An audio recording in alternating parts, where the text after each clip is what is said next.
Hey guys, in this video I will show you how to pay in payments on Amazon. Alright, let's begin. First, select the item you want to purchase. Once you have chosen the item, click on Proceed to Checkout. Amazon will first ask you to confirm your shipping address. After confirming, move on to the payment section. In the payment section, you will see different installment options. One of the main methods is using the Amazon Store card. This card allows you to split payments into monthly installments, usually up to 12 months.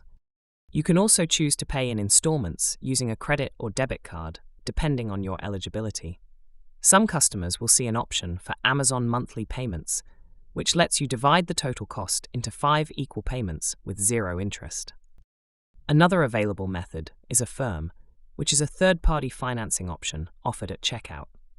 Affirm allows you to set a custom payment plan based on the cost of your order and your credit approval.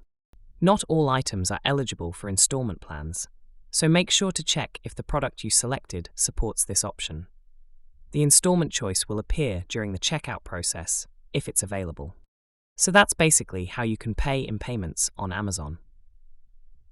And that's it for this video. If you find this helpful, consider subscribing and giving this a big thumbs up. Thanks.